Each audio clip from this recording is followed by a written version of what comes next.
Hello hi ಎಲ್ಲರಿಗೂ ನಮಸ್ಕಾರ. Welcome back to my YouTube channel. ಇವತ್ತಿನ ಒಂದು ವಿಡಿಯೋದಲ್ಲಿ ನಾವು ಶೇಂಗಾ ಚಟ್ನಿನ ಮಾಡ್ತಾ ಇದೀವಿ. ಬಿಜಾಪುರಲ್ಲಿ ಇದು ಫೇಮಸ್ ಶೇಂಗಾದಿಂದ ಚಟ್ನಿ ಮಾಡೋದು. ನಮ್ ಕಡೆ ಕಳ್ಳೆ ಬೀಜ ಅಂತ ಹೇಳ್ತೀವಿ, ಆ ಕಡೆ ಶೇಂಗಾ ಅಂತ ಹೇಳ್ತಾರೆ. ಕಳ್ಳೆ ಬೀಜದ ಚಟ್ನಿ, ಬಿಜಾಪುರ್ ಸೈಡು ಶೇಂಗಾ ಚಟ್ನಿ ಅಂತ ಹೇಳ್ತಾರೆ. ಇವತ್ತು ಅಜ್ಜಿ ನಮ್ಗೆ ರೊಟ್ಟಿನೂ ಮತ್ತೆ ಶೇಂಗಾ ಚಟ್ನಿ ಮಾಡ್ಕೊಂಡ್ ಕೊಡ್ತಿದ್ದಾರೆ. ಯಾವ ತರ ಮಾಡ್ತಾರೆ ಏನು ಅಂತ ನೋಡೋಣ ಬನ್ನಿ.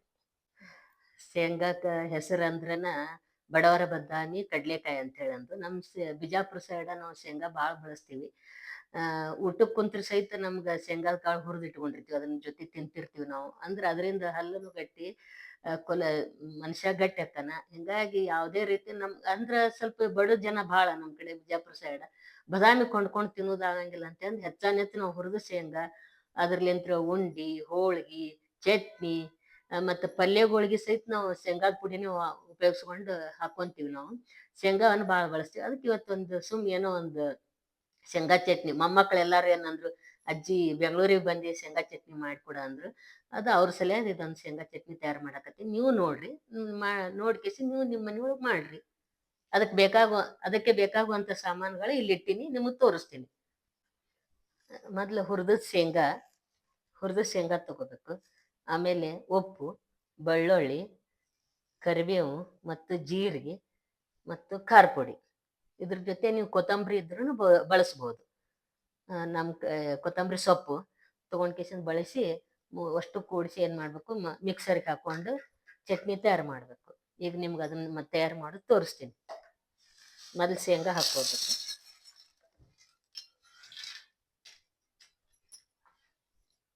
ಆಮೇಲೆ ಜೀರಿಗೆ ಹಾಕ್ಕೋಬೇಕು,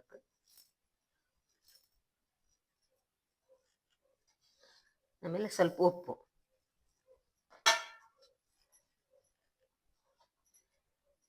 ಒಂದು 2 ಚಮಚದಷ್ಟು ಖಾರ,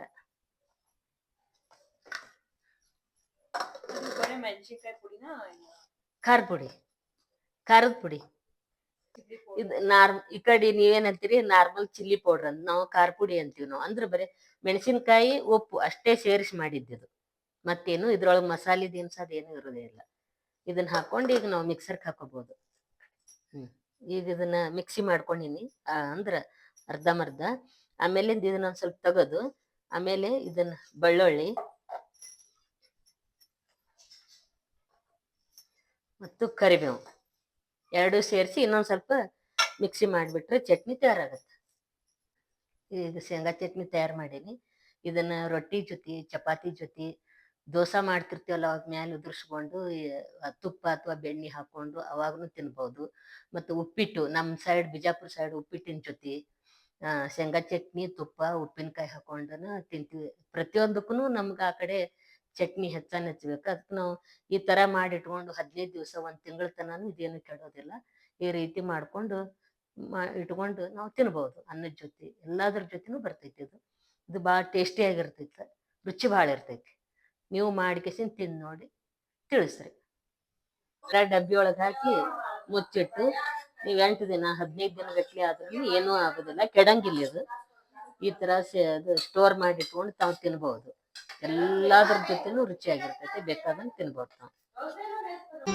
ಮತ್ತೆ ಭೇಟಿಯಾಗೋಣ. ನಮಸ್ಕಾರ.